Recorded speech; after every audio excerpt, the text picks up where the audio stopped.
حکومت افغانستان میگوید که بارش برف زیاد در روزهای اخیر حیات دست کم 119 نفر را از بین برده است. همچنین بر اثر ترمه، فروریزی بام خانه ها، صدمه ماشین ها و دیگر حادثه های ناخوش مربوط به برفباد اخیر کمش 89 نفر دیگر جراحت برداشته است. به قول وزیر حالتهای فوق‌العاده افغانستان ویس احمد برمک، در دوام 3 روز گذشته از بین 34 ولایت این کشور 22 ولایت بر اثر ریزش برف و فرآمدن ترمه در وضع فوق‌العاده قرار دارند.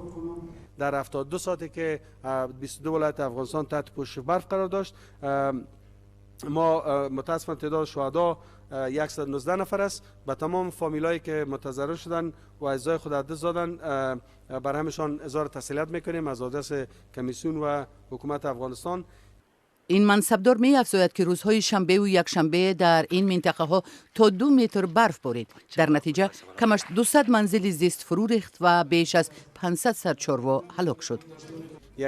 یک موافقت در روند هماهنگی امسال بسیار خوب بود که هم بین حکومت‌های محلی و ما اینجا شد که فسخ تلفات از او آدرس نداشتیم. اگر نه در غیر از او 100 نفر در حاجیگک، 200 نفر در کوتل شبر، به می ترتیب در مقر تا 500 چیز کم 500 نفر تخمین زده میشد که در اونجا وسایط مسافربری اینا چون شارع است، اینا خدا نخواسته در هر نقطه یک فاجعه انسانی میشد. روز دوشنبه بولدوزرها برای پاکسازی عقبه سولنگ سفربر شده 10 تن برف را از راه ماشینگرد بیرون کشیدند. به قول منصبداران افغان روز 6 فوریه سولنگ از برف و ترمه کاملا پاکسازی و روهای ماشین ها میان مرکز و شمال این کشور برقرار شد. در منطقه نورستان واقع در مرز افغانستان با پاکستان 53 ساکن یک دهه در زیر ترمه به هلاکت رسیدند.